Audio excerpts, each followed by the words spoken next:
Death is an inevitable part of human life. It is mourned and celebrated differently by every culture on Earth throughout all of human history. From superstitious beliefs to grounded reality, it has played a huge part in crafting human evolution. But those differences are often hard to understand for people who grow up and live in other cultures. Korea has had a particularly unique relationship with death, in both the spiritual and ritual sense. While the culture has changed dramatically over the millennia, many parts have also stayed rather constant. So how has the perception of death changed? How has it stayed the same? What about the funerary practices of a culture that is thousands of years old?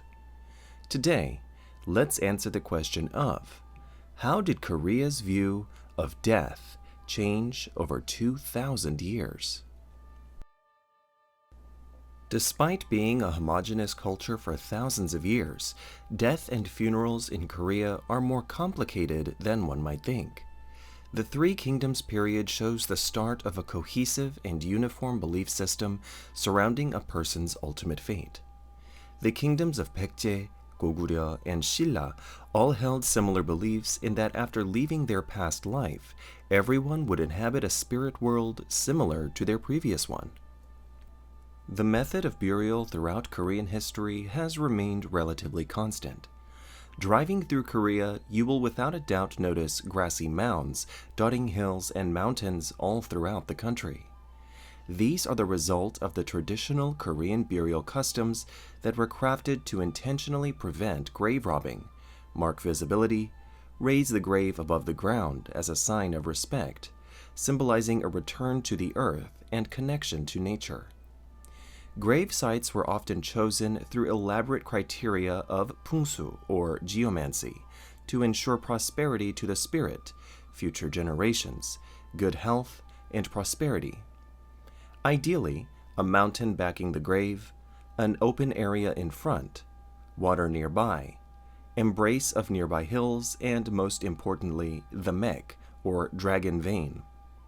Mountains were believed to be the spine of a dragon, where energy gathered, making them ideal locations for a gravesite. Gravesites that did not follow the geomancy principles were believed to bring misery, misfortune, or curses to future generations of the person buried there. Despite the idea of a grave location being the eternal resting place to the dead, if a more suitable location could be found, graves were moved to ensure better fortune.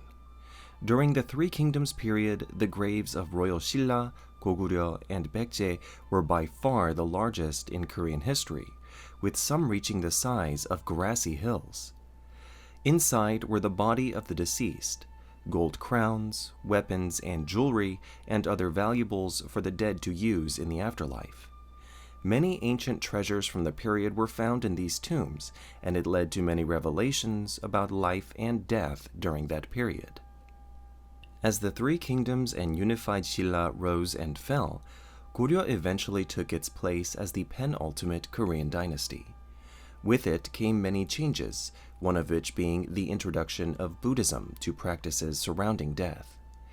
Buddhism by nature promoted the idea of rebirth after death, which was fundamentally different from the idea that the dead would inhabit another realm.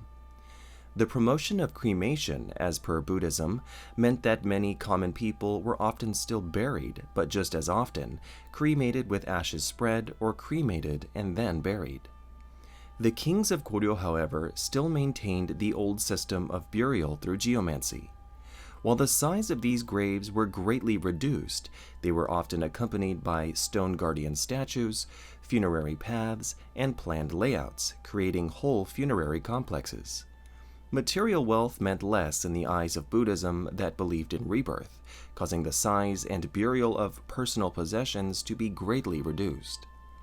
This would continue on for hundreds of years as Confucian ideas slowly took more and more influence on Buddhist Goryeo.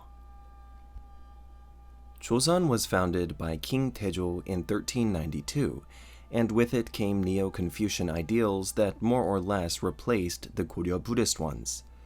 Confucianism greatly promoted the idea of self-control and minimalism, which also had a great effect on the ideas surrounding death. Death became an aspect of society putting more focus on rituals, family-centered ideas, and morality, expanding on the core concept of filial piety, or respect for one's parents. The clothes worn by deceased were often prepared years in advance, and at the moment of death, intentional wailing would alert others that the death was acknowledged. Windows in the home would also be opened to allow the spirit to leave the home, and the body would be dressed and prepared for burial. With family in mind, the body would remain in the home for several days as the family donned white hemp clothing for the mourning process. The hemp clothing was coarse, uncomfortable, and stiff, a discomfort which represented the grief felt during the mourning process.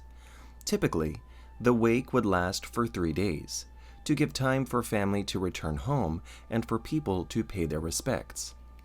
After the person was buried, the direct family would still have to adhere to a series of social rules regarding their passing. Basic enjoyable activities such as celebrations, music, wearing elaborate clothing, loud lifestyles, and working in public office were all discouraged, showing just how important one's elders meant to Joseon people. The mourning period after a person's death and burial was not the end of a person's duties to the dead. During several special events and holidays, the deceased were honored and celebrated. Jesa is ancestral rites performed many times during the year. The most important was the day that the deceased passed, known as Gije. An elaborate spread of food including rice, fruit, vegetables, meats, rice cakes, and soups are placed on a ceremonial table with the tablets bearing the name and titles of the deceased. At this point, incense are lit to invite the deceased to eat the food prepared for them. A strict ceremony is conducted giving alcohol, usually rice wine, to the ancestor as they symbolically consume the offerings. Family members then offer their bows to the spirit to show their respect, often done in order of seniority. Once everything is done, the family partakes in the prepared food in a symbolic gesture to show that continuing bond between past and future generations. The same ritual is performed during Chuseok, or the autumn harvest, as well as Seollal, or the Lunar New Year. These customs were practiced all throughout Joseon and even up until the modern day. As time passes, many modern families have drifted away from these Joseon-era rituals, but many families still partake in them. Despite this, there have been many changes to Jesa in the modern day, with one of the biggest being the time of day. Jesa was originally performed late at night on the death anniversary of the deceased, which these days is often performed in the morning or on weekends. Ancestor tablets have also been largely replaced by photographs, and the number of ancestors honored are often greatly reduced to just more recent generations as opposed to distant ancestors. The dwindling number of Jesa practitioners has caused concern that the practice may one day disappear completely, showing the importance of keeping this centuries-old tradition alive. With Jesa being a tradition from Joseon that is still practiced in some families, how is death dealt with in modern Korea? Despite being a rapidly evolving modern Korean society, many aspects of traditional Korean funerals still exist for the majority of people today.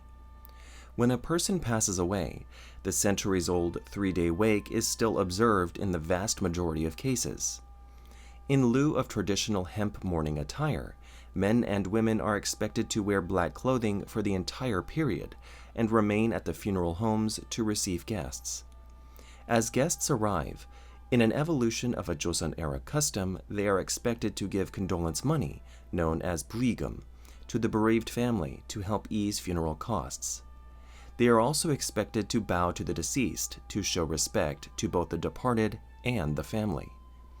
Afterwards, food is served and the family of the deceased is expected to accommodate the people who came to pay respects. While having roots in Korean shamanism and not a Confucian custom, many people will throw salt on themselves or each other to ward off bad spirits, provide protection, and purify themselves. The funerary practices today are not a replacement, but rather an evolution of ones that were practiced throughout Korean history. Despite many centuries of evolution surrounding the perception of death and funerary practices, the modern perception has not been changed just because Korea has opened up to the world. It is still deeply rooted in several thousand years of societal evolution and represents the evolution of a person and a culture. Like all other places in the world, death is a difficult concept, but the influences of history have proven to be instrumental on the survival of a unique and fascinating culture of death in Korea. If you like this video, please leave a like, comment, and subscribe so you can see more videos just like this.